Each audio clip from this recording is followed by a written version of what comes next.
देखिए भाई, बहुत बहुत धन्यवाद। आप लोगों ने जो है ना पहला वीडियो देखा है अच्छे से, स्टूडेंट्स है ना। पहला वीडियो हम लोगों ने क्यूब पढ़ा था, ठीक है ना। जैसे आप लोग जान रहे हैं कि भाई हम लोग जो है 3D से चालू किए हुए हैं और हम लोग पूरे पूरा का पूरा जो है मैथ पढ़ने वाले हैं। तो हम लोगों ने फर्स्ट चैप्टर क्या उठाया है, 3D। और 3D में सबसे पहले हमने क्या पढ़ा है, क्यूब।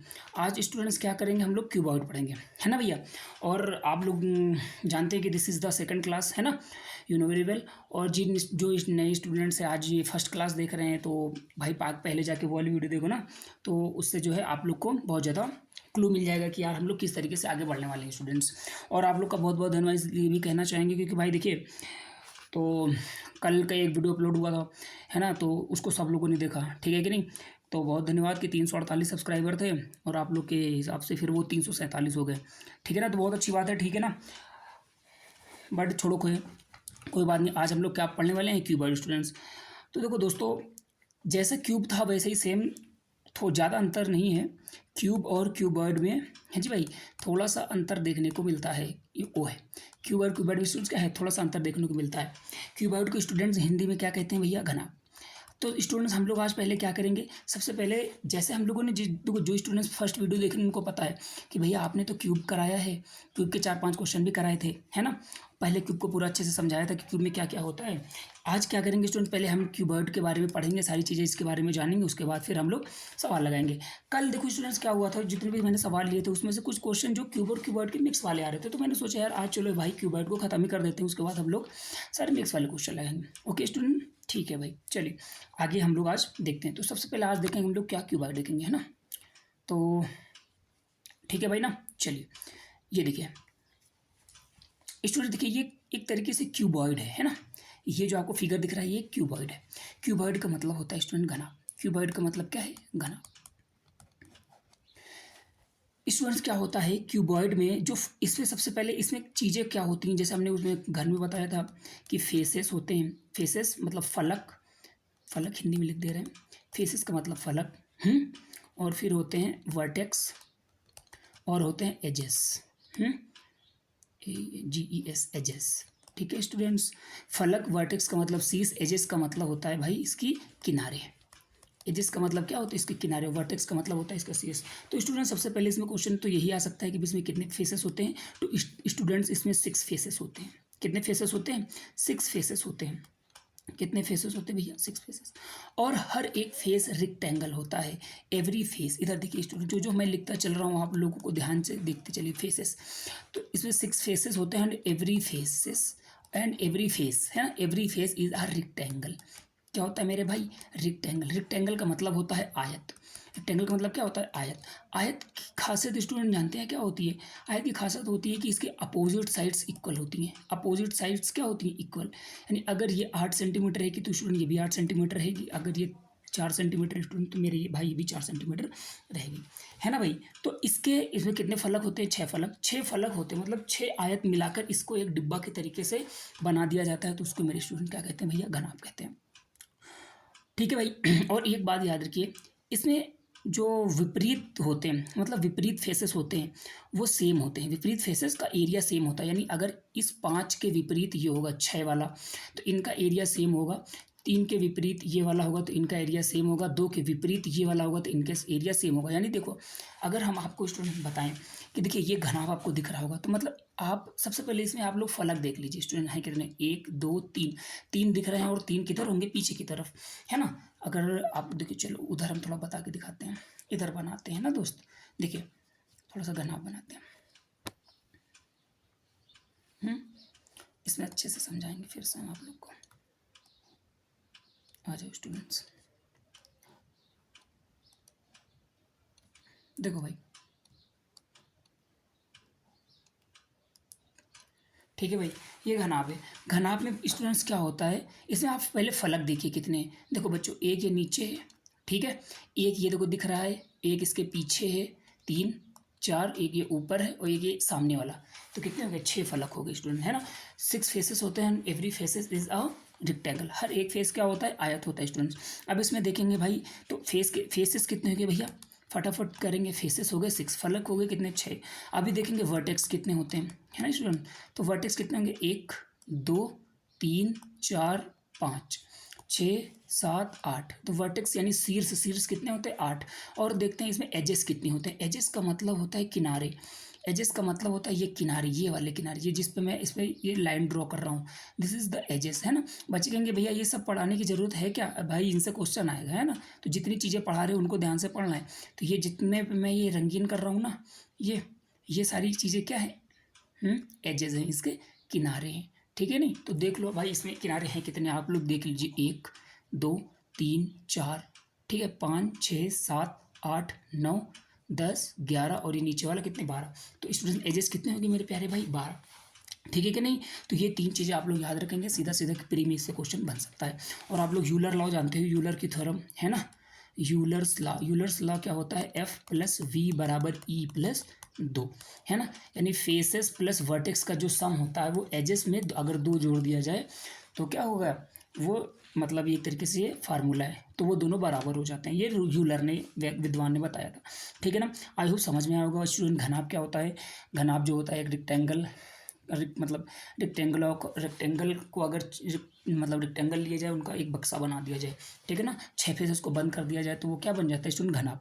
और ये एक 3D figure, this is the 3D figure. और ये भाई हम लोग पढ़ ही रहे हैं 3D फिगर, क्योंकि इसमें लंबाई है, चौड़ाई है और ऊंचाई है, ठीक है ना।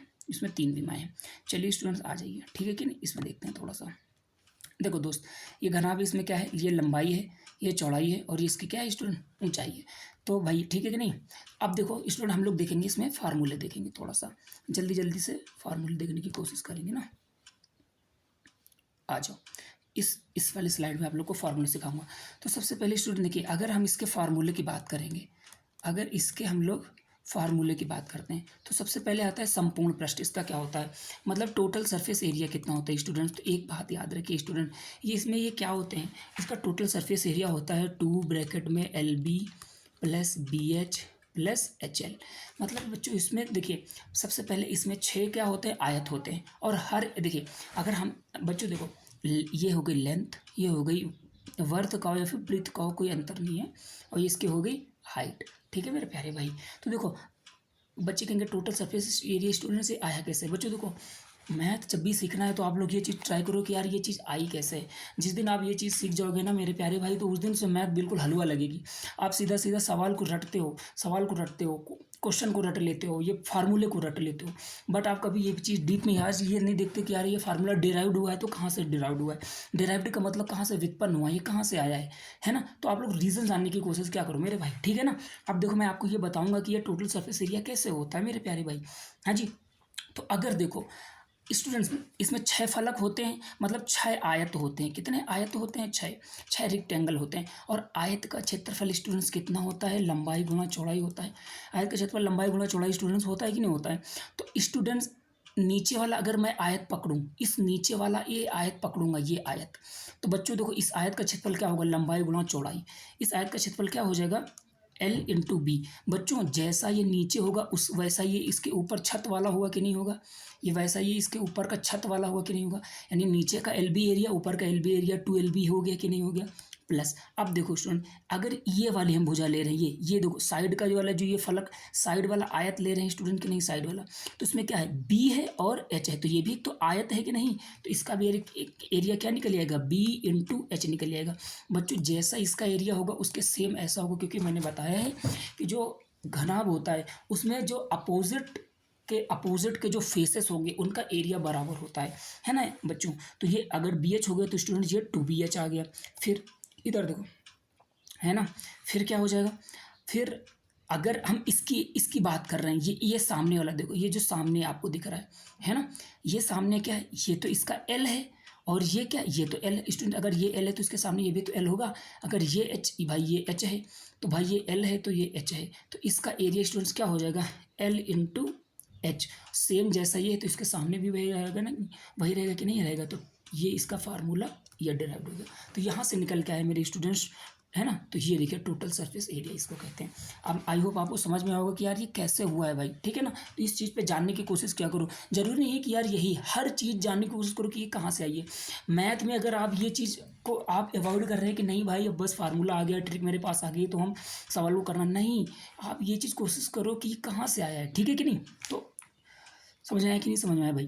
देखिए थोड़ा सा टाइम ले सकते हैं, लेकिन थोड़ा सा पढ़ाने का तरीका अलग है भाई, थोड़ा सा टाइम देंगे ना 100% आपको इतना ज़्यादा फायदा होगा कि नहीं, इसके बाद आपको इधर उधर पढ़ने की जरूरत नहीं है, ठीक है कि नहीं। आप एक बार ईमानदारी से प्यार से पढ़ लो और जितने सवाल करा रहे हो उस सवालों को कर लो और उसके बाद आप मॉक टेस्ट लगाओ भाई कहीं से भी, ठीक है कि नहीं। आप 100% क्वेश्चन बनाएंगे स्टूडेंट्स, ठीक है ना। और लास्ट में मैं ये भी बता दूंगा कि एक टेलीग्राम है चैनल, टेलीग्राम को चैनल पे कमेंट में मतलब डिस्क्रिप्शन में डाल दूंगा, जिससे वहाँ से अगर टेलीग्राम आप चैनल ज्वाइन कर लीजिए, उसके बाद अगर उसमें कोई क्वेश्चन भेजते हैं तो टाइम मिलते ही सवाल करके आपको दे दिया जाएगा, ठीक है भाई।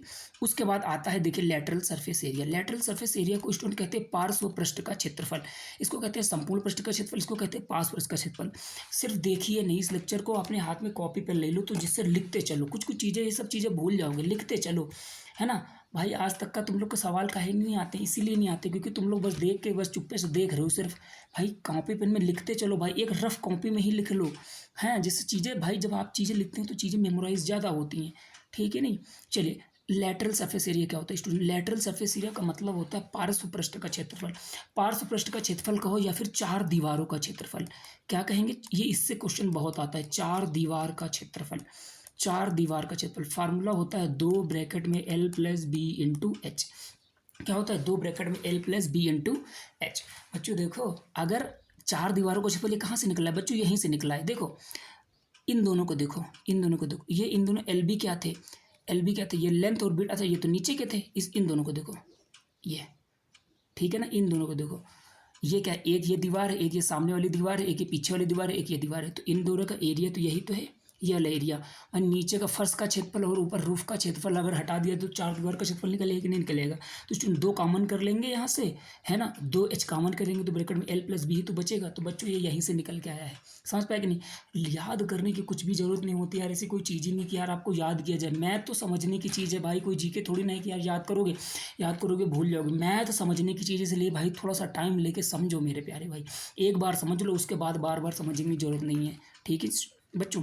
तीसरा total surface area, lateral surface area, और इसमें आता है वैल्यूम। क्या होता है इसका, वैल्यूम का मतलब होता है आयतन। आयतन का मतलब होता है इसके अंदर कितना चीज़ आ सकता है, ये अपने अंदर कितनी चीज़ कंज्यूम कर सकता है, कितनी चीज़ जो है अपने अंदर भर सकता है, ठीक है कि नहीं। तो इसका एरिया होता है वैल्यूम होता है L into B into H. तो स्टूडेंट आई होप समझ में आएगा कि भाई ये तीन चीज़ें हैं, total surface area, lateral surface area और वैल्यूम, है ना। आई होप समझ में आएगा। तो ये तीन फार्मूले अपने आप लोग कॉपी में लिखिए। एक चीज़ मैं और आप बताता हूँ, डायगोनल, ठीक है भाई।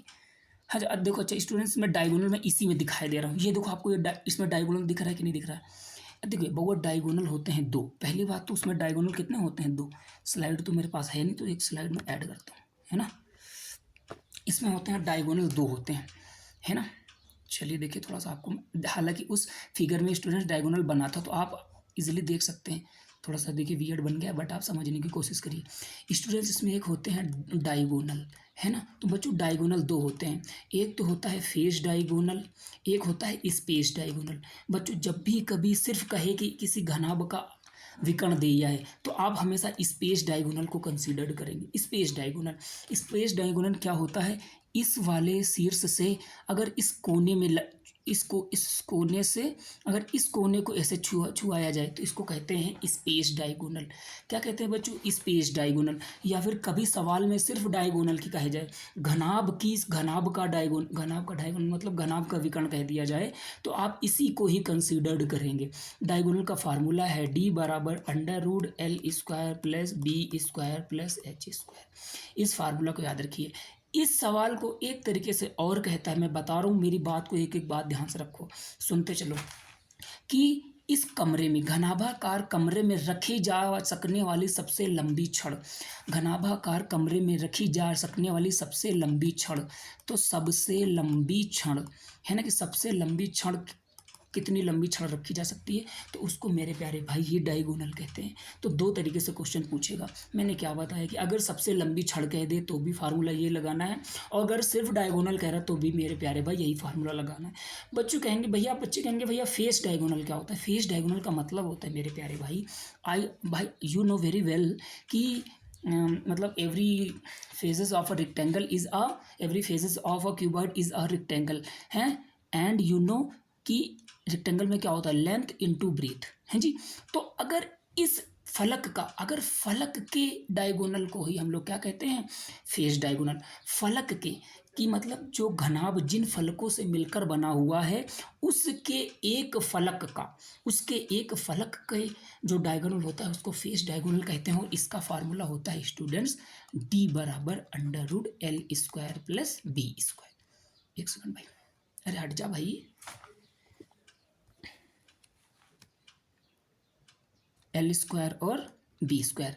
बच्चों लेकिन बच्चे पता क्या कहेंगे, बच्चे कहेंगे अगर भैया अगर फलक में एल और एच है तो कोई बात नहीं भाई, L square plus H square होगा। लेकिन 99% में, अरे 99.99% सवाल इस वाले से आता है। इस चीज़ को मैंने आपको मतलब यार इसको आपको भाई थोड़ा सा टैलेंटेड बनाने के लिए, थोड़ा सा सारी चीज़ें समझाने के लिए, अच्छे से समझाने के लिए मेरे प्यारे भाई आपको सिखा दिया मेरे प्यारे बच्चों, ठीक है कि नहीं। लेकिन 100%, अरे 100% सवाल किससे बनता है यार, सबसे लंबी छड़ से कभी जिंदगी में भी यार रेयर टू रेयर आ गया तो आ गया इससे, नहीं तो 100% सवाल किससे बनेगा, सबसे लंबी छड़ याद रखो और ये डायगोनल रखो, ये L square plus B square plus H square. ठीक है भाई, आई होप समझ में आ गया होगा आप लोग को, ठीक है कि नहीं स्टूडेंट्स। अब हम लोग सवाल करेंगे, ठीक है भैया। तो जितनी चीज़ें स्टूडेंट्स आप लोग का बताया है भाई, आप लोग से हम ये उम्मीद कर रहे हैं कि आप लोग इनको लिख लेंगे, ठीक है नहीं। बाकी तो ये पीडीएफ तो मैं ग्रुप उस पर डालूंगा, लेकिन पीडीएफ के लत ना लगा, ये पीडीएफ से कुछ नहीं होता, ठीक है ना। वो सब पीडीएफ सिर्फ जो है फ़ोन में पड़ी रहती हैं, इसलिए आप लोग जो है नोट्स बनाए या कोई भाई छोटी सी डायरी में ही लिख लो यार दोस्तों, ठीक है कि नहीं। तो जब तक आप लिखेंगे नहीं यार काम बनेगा नहीं। तो आई होप यार हम लोग 6 सवाल तक कर चुके थे, 7वां सवाल हमें बच्चों करना है, ठीक है बच्चों।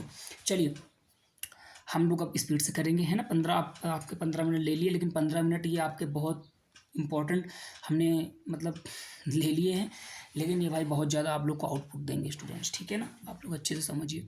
एक कार्यालय के फर्श के आयाम, आयाम का मतलब भाई एक तरीके से साइड्स मान लीजिए। एक कार्य के फर्श के आयाम 5 मीटर, 3 मीटर, 5 मीटर है, और बच्चों कितना है 3 मीटर है। 60 रुपये प्रति वर्ग मीटर की दर से दीवारों पर पेंट कराने की कमरे की ऊंचाई ज्ञात कीजिए। लागत इतनी है तो कमरे की ऊंचाई ज्ञात कीजिए। बच्चों देखो भाई, पेंट होगा तो दीवारों पर ही तो होगा, पेंट होगा तो दीवारों पर होगा। तो स्टूडेंट्स दीवारों पर होगा तो दीवारों का क्षेत्रफल अभी हमने आपको बताया है। क्या दीवारों का क्षेत्रफल, दीवारों का क्षेत्रफल कहो या फिर पार्श्व पृष्ठ का क्षेत्रफल कहो या फिर लेटरल सरफेस एरिया कहो, तीनों बातें एक ही हैं।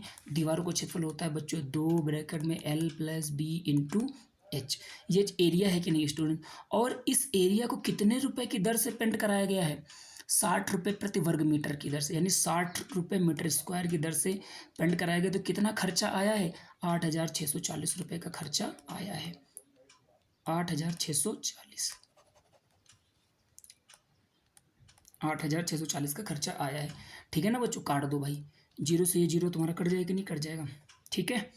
और 6 से काट लो भाई, यहाँ से 6 से काट लो, 6 एकम 6, 6 चौको 24, 6 चौको 24, 2 ब्रैकेट में लेंथ पर 20, देखो 5 और 3 8 दे रखी है, यानी 5 प्लस 3 इंटू हाइट, हाइट बार कितना 144, एच बराबर 144 और अपॉन कितना 5 3 8 8 दूनी 16, 16 8 128, 16 8 16 9 144, यानी हाइट स्टूडेंट मेरे बच्चों कितनी है भाई 9 इसकी हाइट है। आई होप समझ में आ गया होगा आप लोग को।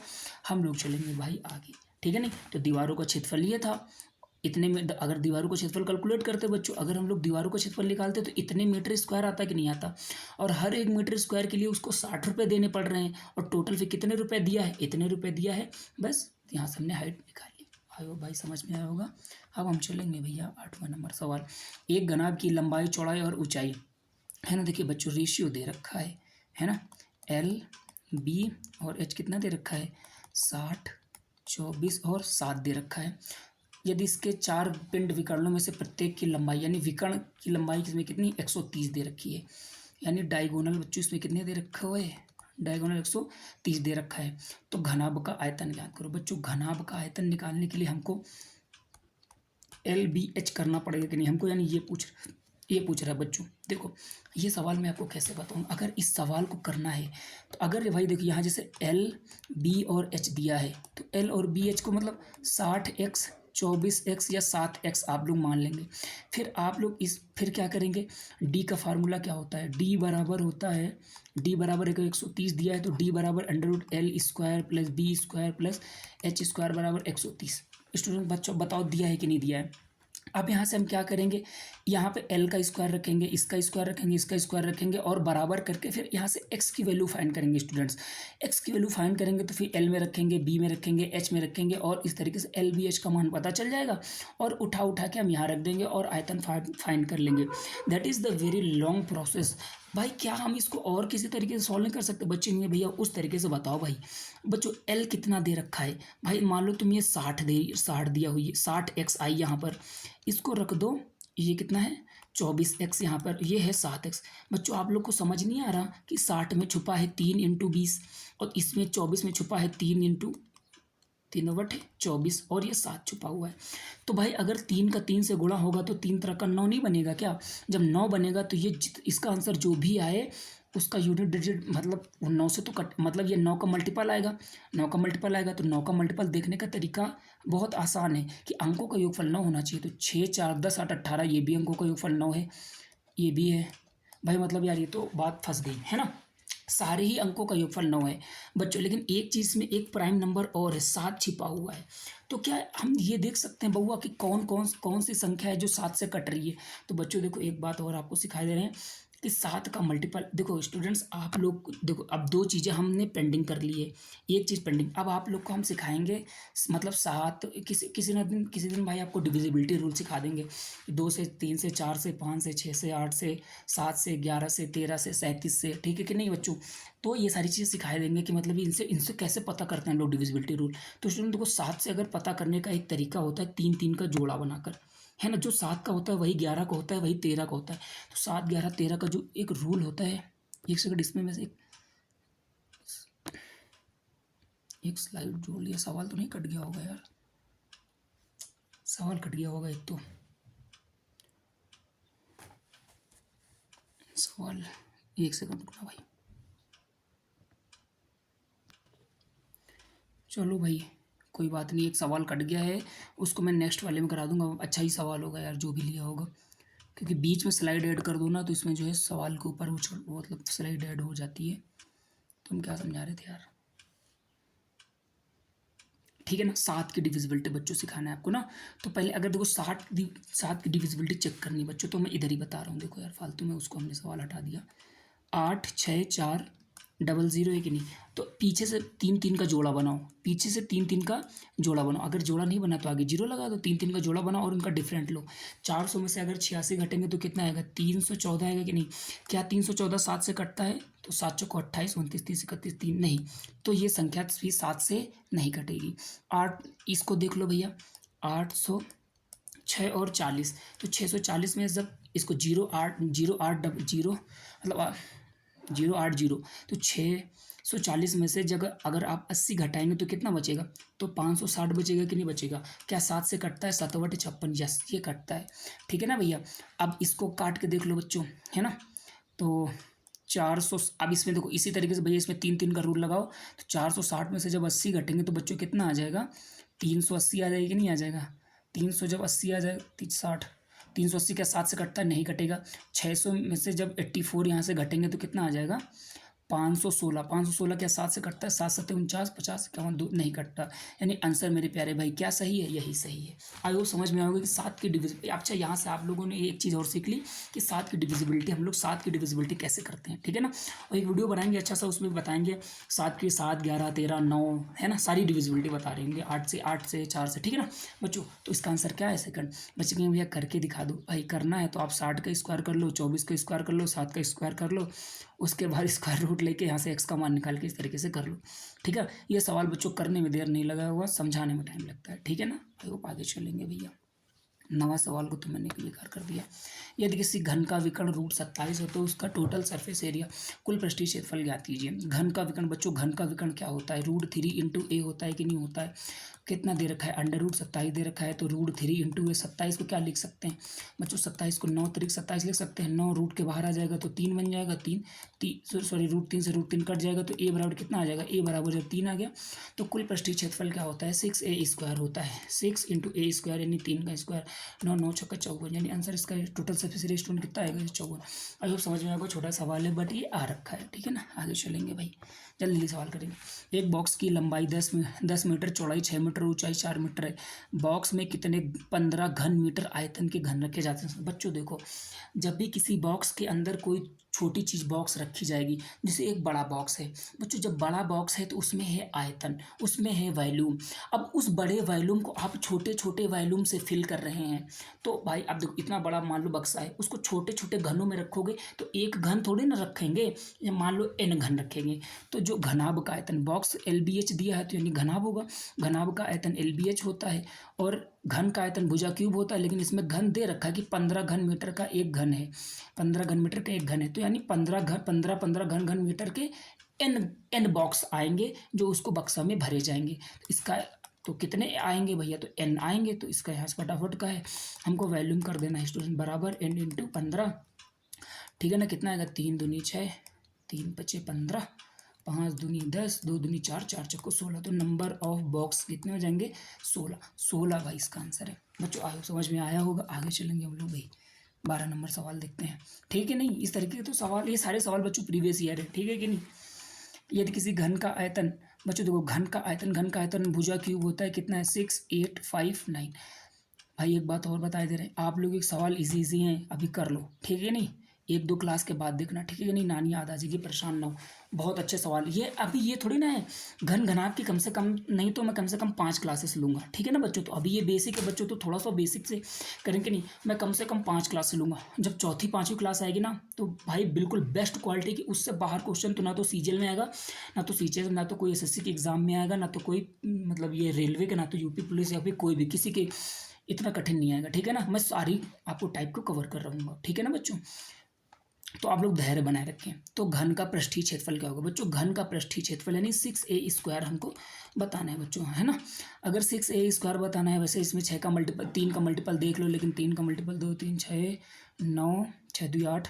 अच्छा देखो 6a² होगा तो 6 में 3 है, 3 का मल्टीपल 6 9 ये 2 1 3, यानी ये है 9 6 ये नहीं है, 6 3 ये है, 6 6 ये भी है। देखो फंस गया ना, तो इसे मतलब निकालना पड़ेगा दोस्तों, ठीक है ना। तो a³, तो सीधा सीधा इसका जो है हम लोग क्या ले लेंगे, 6 8 5 9। बच्चों देखो जब हम लोग क्लास क्यूब रूट ले लेंगे, जब हमने क्लास स्टार्ट करी थी, जब हमने घन वहाँ पढ़ाना चालू किया, तो हमने बताया था स्टूडेंट आप लोग अगर कोशिश करें, ट्राई करें कि 20 तक का क्यूब याद कर ले स्टूडेंट्स। लेकिन अगर नहीं याद है, अगर एक कोई परफेक्ट क्यूब है, तो मैं उसका एक निकालने का तरीका बताऊँगा। अब देखिए यहाँ से 2 वीडियो मैंने ड्राइव कर लिए, आप लोग को 2 चीज़ें समझानी। एक तो आपको पहले सबसे पहले डिविजिबिलिटी रूल पढ़ाएंगे, और दूसरा how to find square root and cube root of any number that is the perfect square. Okay, अब देखिए फिर क्या है, जैसे 6 8 5 9 है, तो स्टूडेंट देखिए अब इसको निकालने का तरीका, इसके सबसे पहले यूनिट डिजिट देखते हैं, यानी 9 किसके घन में आता है, 9 किसका क्यूब होता है जिसके यूनिट डिजिट 9 होता है। तो हमको पता है 9 का 729 होता है, तो 9 का क्यूब में यूनिट डिजिट 9 होता है, ठीक है ना। उसके बाद पीछे से 3 जीरो काट दे, पीछे 3 संख्या काट देते हैं। 6 से जस्ट छोटा परफेक्ट क्यूब नंबर क्या है, 1। तो ये आंसर बच्चों, अगर ये परफेक्ट क्यूब होगा तो ये किसका होगा, 19 का होगा। तो ये साइड स्टूडेंट्स कितनी है, 19। ये 19 का, अगर याद है तो बहुत ही अच्छी बात है ना। 19 का क्यूब, वैसे तो याद है मुझे यार, है ना, लेकिन आप लोग अगर जिसको नहीं याद है उसको, अगर बहुत लंबा आ गया मान लीजिए और मतलब 47 का होता, तो उसके लिए भी मैं इसको वीडियो बनाऊंगा, तो आप लोग 47 का क्यूब रूट आसानी से निकाल पाओगे स्टूडेंट, ठीक है ना। अब यहाँ पे फटाफट रख दो, 6 इंटू a², 6 इंटू a², 19 का स्क्वायर 361 है कि नहीं। तो कितना हो जाएगा, 6 3 36 1800, 6 3 3600 है कि नहीं, 6 कम 6 6 36, 6 18 19 20 21, ठीक है ना। कितना हो जाएगा, 2166 है क्या कहीं, हाँ भाई 2166 है ना, दिस वन है ना भाई। आई होप समझ में आया होगा। अब हम लोग चलेंगे नेक्स्ट सवाल पे, ठीक है। फिर क्या है, 384 वर्ग सेंटीमीटर पृष्ठ क्षेत्रफल के, 384 वर्ग स्क्वायर सेंटीमीटर स्क्वायर पृष्ठ क्षेत्रफल के एक घन को 6 वर्ग सेंटीमीटर पृष्ठ क्षेत्रफल के छोटे छोटे घनों में काटा जाता है। घन की संख्या ज्ञात कीजिए। बच्चों देखो मतलब क्या है, 384 सेंटीमीटर स्क्वायर पृष्ठ क्षेत्रफल यानी टोटल सरफेस एरिया, घन का टोटल सरफेस एरिया कितना था, होता है 6a²। अब इसका टोटल सरफेस एरिया कितना था, 384 था बच्चों, कितना था 384। यानी ऐसा समझो कि एक बड़ा सा घन था, उसका टोटल सरफेस एरिया कितना था, 384 था। अब उस बड़े घन को छोटे छोटे घनों में काटा गया है, और हर एक घन का हर एक घन का जो एरिया है वो कितना है, घन को 6 वर्ग सेंटीमीटर पृष्ठ क्षेत्रफल के छोटे घनों में काटा जाता है। घन की संख्या ज्ञात कीजिए। तो सबसे पहले इसकी साइड निकालो बच्चों, क्योंकि जब भी कोई चीज़ से कोई दूसरी चीज़ बनाई जाएगी, किसी बड़े घन में छोटे घन रखे जाएंगे या बड़े घन से छोटे घन बनाए जाएंगे या घनाभ में छोटे छोटे घन रखे जाएंगे या घन में छोटे छोटे घनाभ रखे जाएंगे, तो वॉल्यूम को बराबर करेंगे। क्या करेंगे बच्चों, वॉल्यूम को बराबर करेंगे। और वॉल्यूम निकालने के लिए हमको क्या चाहिए, साइड चाहिए। ए स्क्वायर इसके नीचे लाओ, 6 छंग 36, 2 6 चौको 24, यानी ए बराबर का जी है 6 ए स्क्वायर 8 8 64, यानी ए बराबर कितना है 8। यानी ये जो बड़ा सा घन है इसका जो साइड है उसकी साइड कितनी 8 सेंटीमीटर है, ठीक है नहीं। तो इसका वैल्यूम कितना होगा बच्चों, बच्चे कहेंगे भैया 8 का क्यूब 512, यानी इसका वैल्यूम ये होगा। अब इस बड़े वाले घन में से छोटे छोटे घन बनाए गए हैं, ठीक है नहीं। तो घन की संख्या, तो एक घन को 6 वर्ग सेंटीमीटर, अगर एक घन का, ठीक है कि नहीं स्टूडेंट, अगर एक घन का एक घन को 6 वर्ग सेंटीमीटर पृष्ठ क्षेत्रफल, यानी भाई यानी 6 ए स्क्वायर बराबर 6, यानी जो छोटा सा घन बनाया गया था उसका टोटल सरफेस एरिया कितना था 6, ठीक है कि नहीं। तो यहाँ से ए बराबर कितनी आ जाएगी, 1 नहीं आ जाएगी बच्चों, ए बराबर 1 नहीं आ जाएगा। यानी जो छोटा सा घन बनाया गया था उसका टोटल सरफेस 6 थी, इसका मतलब साइड उसकी स्टूडेंट कितनी है, 1 है। तो अब इसका आयतन कितना होगा, 1 का क्यूब, यानी इसका आयतन होगा 1, और इस एक आयतन वाले कितने घन होंगे, n घन। तो 1 से भैया काट लो, तो n बराबर 8 का क्यूब कितना आ जाएगा 512। यानी बच्चों कितने घन होंगे, मतलब घन की संख्या कितनी बनी होगी, 512 घन रहे होंगे भाई। आई होप समझ में आया होगा। हम चलेंगे आगे, move to the next question, ठीक है। चलिए, किसी घन की सभी भुजाओं का योग 60 है। भाई साहब क्या सवाल है यार, क्या सवाल है। अगर यही अभी हमने आपसे बताया था, जितने हमने कॉन्सेप्ट बताए स्टार्टिंग में, अगर वो सवाल आप ये वाले आप नहीं कर पाते तो फिर ये सवाल नहीं आता। किसी घन की सभी भुजाओं का योग 60, वो कॉन्सेप्ट अगर नहीं समझे हुए तो फिर नहीं आएगा। अब एक बात बताओ, घन के भुजाएं होती कितनी है, यानी घन में कितने एजेस होते हैं, घन में कितने एजेस होते हैं। तो बच्चे कहेंगे भैया 12 एजेस होते हैं। हमने अभी आपको बताया, जाके पीछे लेक्चर देखो, 12 एजेस होते हैं और 12 भुजाओं का, यानी मान लो 12 हैं और हर एक भुजा मान लो ए सेंटीमीटर लंबी है, तो सबका योग कितना है 60 है। तो बताओ भुजा कितनी आएगी, 12 25 60, यानी हर एक भुजा कितनी है 5। तो उस बड़ी क्षण की लंबाई ज्ञात कीजिए जो उसमें आ सकती है। बड़ी क्षण की लंबाई, अरे भाई बड़ी क्षण की लंबाई का मतलब होता है स्पेस डायगोनल, या फिर सीधा कहिए डायगोनल। डायगोनल क्या होता है, घन का √3 इंटू ए। तो √3 ए की जगह कितना है 5, तो 5 √3 आंसर है इसका। बच्चों समझ में आया है कि नहीं आया है, आई होप समझ में आया होगा। आगे चलते हैं, कौन सा नंबर सवाल, 15 नंबर, ठीक है। ठीक भाई, 3 4 और 5 सेंटीमीटर की भुजाओं वाले 3 छोटे घनों को एक साथ मिलाकर एक बड़ा घन बनाया जाता है। छोटे घनों का कुल पृष्ठीय क्षेत्रफल और बड़े घन के कुल पृष्ठीय क्षेत्रफल का अनुपात ज्ञात कीजिए। बच्चों एक बात बताओ, हमने बताया है कि जब भी 3 छोटे घनों को एक साथ मिलाकर और पिघलाकर, बच्चों अंतर है ना। अगर मिल जाते तो फिर तो एक लाइन में रख जाते, फिर तो दिक्कत हो जाती, लेकिन फिर 3 4 5 वाले सिस्टम से रख नहीं पाते। ऐसा सवाल कभी नहीं आएगा। सेम साइड वाले एक के बगल एक के बगल एक के बगल रखकर आता है सवाल। तो जब भी कोई चीज़ पिघलाकर दूसरी चीज़ बनाई जाती है, तो हमने आपको बच्चों बताया कि क्या चीज़ बराबर होती है, वैल्यूम बराबर होती है। यानी V1 + V2 + V3 बराबर कैपिटल V, यानी इन 3 छोटे घनों का जो आयतन होगा उनका सम बड़े वाले घन के आयतन के बराबर होगा। अच्छा एक चीज़ याद रख लीजिए, 3 4 5 6 होता है, याद रख लीजिए।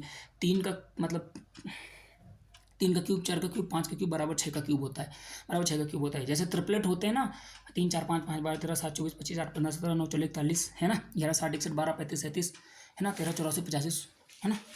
इस तरीके से ये एक इसको याद रख लो, ठीक है ना। अगर नहीं तो फिर तो भाई निकालना पड़ेगा आप लोग को, है ना। तो करिए, 3 का क्यूब, 4 का क्यूब, 5 का क्यूब। मान लो बड़ा वाला जो घन बनाया गया है उसका जो साइड है उसको ए मान लो, तो ए क्यूब आ जाएगा। 3 का क्यूब 27, 4 चौको 16 चौको 64, 55 25 25 125, 5 4 9 9 7 16, 6 यहाँ से लगा 1 6 2 8 2 10, ये रखा 1 यहाँ से लगा 1 216। और यू नो वेरी वेल कि 216 किसका क्यूब रूट होता है भैया जी बताइए। 6 6 36 चक्का 216, 6 का हो गया। अब स्टूडेंट एक बात बताओ, क्या कह रहा था, तो छोटे घनों का कुल पृष्ठीय क्षेत्रफल। भाई छोटे घनों का कुल पृष्ठीय क्षेत्रफल निकालोगे तो कितना आएगा, देखो मतलब 6 A1 का स्क्वायर A2 का स्क्वायर प्लस A3 का स्क्वायर अनुपात बड़े घन का अनुपात 6 बड़ा वाला स्क्वायर मतलब 6A स्क्वायर, यानी ये अनुपात आएगा कि नहीं भाई। देखो 3 सेंटीमीटर भुजा वाले का टोटल सरफेस एरिया, 4 सेंटीमीटर भुजा वाले का total surface area, 5 centimetre total surface area, सबको जोड़ दिया। फिर एक जो बड़ा घन बनाया गया उसका टोटल सरफेस, उन्हीं का तो रेशियो बताया ना स्टूडेंट। 6 से 6 उड़ा दो पहले फट से। ए स्क्वायर नहीं, 3 का स्क्वायर 9, 4 का स्क्वायर 16, 5 का स्क्वायर 25, ठीक है ना। 16 9 25, 25 25 कितना होगा 50, 50 अनुपात ए स्क्वायर, यानी 6 का स्क्वायर बच्चों कितना आ जाएगा 36। तो काट लो भैया, 2 से काटो 25 रेशियो स्टूडेंट कितना आ जाएगा 18। आई होप समझ में आया होगा, आप लोगों को बहुत प्यार से समझाया है। आगे चलेंगे भाई जी, चलिए आगे। अब जल्दी जल्दी सवाल हो रहे हैं ना। एक घनाभाकार खिलौने का विकर्ण, घनाभाकार यदि घन मतलब घनाभ के आकार का खिलौना, उसका विकर्ण 48 है। यदि पेंटिंग करने की लागत 5 रुपया प्रति वर्ग मीटर सेंटीमीटर है तो घनाभाकार खिलौने के पार्श्व पृष्ठ पर पेंटिंग करने की लागत। मेरे प्यारे भाई एक बात बताओ, हैं घनाभ का पार्श्व पृष्ठ का होता है, पार्श्व का मतलब होता है लेटरल, और लेटरल का मतलब होता है 4 दीवारों का क्षेत्रफल। और हम लोग जानते हैं घन में कोई भी फलक हो सब स्क्वायर होता है, तो 4 दीवारों का क्षेत्रफल क्या हो जाएगा 4 स्क्वायर, मतलब 4 वर्ग का क्षेत्रफल। तो अगर हमको भाई घनाभाकार कराना मतलब घनाभाकार कमरे के दीवारों का पेंट कराना है तो कि मतलब घनाभाकार खिलौने की पार्श्व पृष्ठ कराना है तो उसको वो कितना होगा 4A स्क्वायर, ये पार्श्व पृष्ठ का क्षेत्रफल होता है कि नहीं। और कै रुपए की दर से 5 रुपये की दर से कराना है तो हमको बताओ कितना रुपया लगेगा, है ना। तो हमको पहले साइड पता होनी चाहिए तब तो बता पाएंगे। खिलौने का विकर्ण, भाई विकर्ण होता है √3 × A बराबर कितना है √48, है ना। 16 का 16 16 32 16 3 48, है ना। तो 16 × 3 हो जाएगी ना मेरी, 16 बाहर आ जाएगा तो 4 √3 हो जाएगा कि नहीं आ जाएगा, √3 × A, √3 से √3 कट गया, A बराबर 4। मेरे प्यारे भाई बताओ आयु समझ में आया होगा कि नहीं आएगा। A बराबर कितना आ गया भाई 4, है ना। तो यहाँ करो 4 का स्क्वायर 16, 16 को 64 और 64 पंचे 320, 64 पंचे कितना होगा 320। आई होप समझ में आएगा। 320 रुपये लगेंगे आपको फटाफट, ठीक है। अच्छा देखो जब एक भाई एक ऐसा टाइम आएगा कि नहीं बढ़िया सारी चीज़ें होंगी ना, इतने स्पीड से सवाल करा रहे होंगे ना भाई, इस तरीके के सवाल केवल 20-20 सेकंड में, 15-15 सेकंड में, ठीक है ना। हर एक सवाल विदिन 1 मिनट या अंडर 1 मिनट के अंदर सारे सवाल सॉल्व होंगे। बट अभी से जो है आप लोग को समझाना है भाई हमको थोड़ा सा ना, बाकी स्पीड अपने आप लोग खुद गेन कर लोगे मेरे प्यारे भाई, ठीक है ना। और स्पीड गेन करने के तरीके भी मैं भी बताऊंगा। एक घना, अरे सेम सवाल, ठीक है। यदि दो घनों का आयतन 64 और 125 है तो उनके कुल सतह का क्षेत्रफल। बच्चों अगर घनों का आयतन है तो भुजा क्यूब, मान लो भुजा मतलब V1/V2 बराबर, तो बाई भुजा क्यूब A1 A2 का होल क्यूब बराबर कितना दे रखा है 64/125। तो क्या यहाँ से हम लोग इनकी साइड का अनुपात नहीं निकाल सकते, इनका हम लोग क्यूब रूट ले लेंगे। 64/125 कितना आएगा 4 चौको 16 चौको 64 5, यानी 4/5, यानी इनके साइड्स में कितने का अनुपात है 4:5 का अनुपात है। तो क्या कह रहा है इनके कुल सतह का क्षेत्रफल का अनुपात बताओ, यानी कुल टोटल सरफेस एरिया का अनुपात अगर बताना है तो 6A1 का स्क्वायर, यह भाई A है 6A1 का स्क्वायर अपॉन 6A2 का स्क्वायर, 6 से 6 कट गया, A1/A2 का होल स्क्वायर, A1/A2 बिट्टे कितना दे रखो है 4/5, तो 4/5 का स्क्वायर करेंगे, 4 का स्क्वायर 16, 5 का स्क्वायर 25। आंसर भैया जी कितना है 16:25, ठीक है ना। आई होप समझ में आया होगा। चलो एक और जल्दी करा देगा, ठीक है। कितने सवाल हो गए मुझे खुद नहीं पता आज तो, है ना। एक धातु के 3 घन जिनके किनारे का अनुपात, एक धातु के 3 घन जिनके किनारों का अनुपात। भाई सर सवाल मिस्टेक हो गई है हमसे, सवाल थोड़ा जूम करना चाहिए यार इसके लिए थोड़ा सा, है ना। एक धातु के 3 घन जिनके किनारों का अनुपात 3 4 5 है तो को पिघलाकर एक एकल घन निर्माण किया जाता है जिसका विकर्ण 12√3 है। तो तीनों घनों की भुजाएं ज्ञात कीजिए। बच्चों अगर 3 घन की भुजाएं बताना है, अरे धातु के 3 घन के किनारे, अगर भैया किनारों का अनुपात है और तीनों घन की भुजाएं बताना है तो भुजाओं भाई देख लो, भाई भुजा भी तो 3 4 5 के अनुपात में ही होंगी। तो क्या इसमें 3 4 5 का अनुपात बन रहा है, नहीं बन रहा है। 3 4 5 का अनुपात बन रहा है, 2 3 6 2 9 18 2 5 नहीं बन रहा है। फिर ये काटो 4 4 से नहीं, 2 8 16 2 चक्को नहीं बन रहा है। यहाँ देखो बन रहा है कि नहीं तो बनना। अगर इसको करेंगे ना 2 3 6 2 चक्को 8 2 पंची 10, 3 4 5 का अनुपात बनना कि नहीं, तो आंसर यही है। इसमें सवाल करने की जरूरत नहीं है। There is no need to solve this question, only it can be solve by the options, ठीक है ना। लेकिन बच्चे कहेंगे भाई वो तो सही है, बट अगर कहीं दो दो जुगाड़ बन जाता तो फिर कैसे होता। बता देंगे आप लोग का। एक चीज़ बतावा है कि 3 4 5 इन तीनों का जब क्यूब करके प्लस करी हो तो 6 के क्यूब के बराबर आती है। यानी अगर इनको पिघलाकर एक बड़ा घन बनाया जाएगा तो उसका मतलब उसकी जो साइड होगी कितनी होगी, 6 यूनिट होगी। 6 यूनिट होगी तो इसका विकर्ण कितना होगा, 6√3 विकर्ण होगा कि नहीं। और विकर्ण दिया कितना है, 12√3 दे रखा है। √3 से √3 कटा, 6×2 = 12, यानी 1 यूनिट की वैल्यू कितनी है, 2। अगर बच्चों 1 यूनिट की वैल्यू 2 है तो फिर भुजाओं का अनुपात 3:4:5, 3×2 = 6, 4×2 = 8, 5×2 = 10। आई होप समझ में आया होगा। बिल्कुल फटाफट उड़ाने वाले सवाल। जैसे जैसे समय है ना, इतनी स्पीड से इतनी स्पीड से सवाल बताएंगे ना, फिर कहोगे भैया थोड़ा सा स्लो कर लिया करो। हैं अभी तो थोड़ा सा तुम लोग का जो है हम धीमे धीमे खिला रहे हैं। आगे चलो, चलो ठीक है, आगे आगे भाई ना, चलो ठीक है, क्योंकि सवाल 40 मिनट की वीडियो हो गई है दोस्तों, है ना। और इसी के आगे हम लोग सवाल करेंगे। हाँ जी भाई दोस्तों, कम से कम मैं इस घन और घनाभ के मिलाकर मेरे प्यारे भाई कम से कम हम लोग सॉल्व करने वाले हैं 50 से 60 क्वेश्चन। और जब आप लोग 50 से 60 क्वेश्चन सॉल्व कर लेंगे तो there is no any question कि आप सॉल्व ना कर पाएँ, है ना। NTPC, graduate, under graduate, ALP and cover all the railway examination, UP police examination, state level examination and SSC and SSC CGL all over, ठीक है कि नहीं। सारी एग्जाम आपको कवर कर लेंगे। बस आपको इत्मीनान से, ध्यान से आधा आधा घंटे की वीडियो डेली देखते रहने चलना है। और आपको कॉपी पे लिखते चलना है चीज़ों को, और टाइम टू टाइम रिवीजन करना है। भाई देखो, ज़्यादा पढ़ना ज़रूरी नहीं होता, रिवीजन करना बहुत ज़रूरी होता है, ठीक है ना।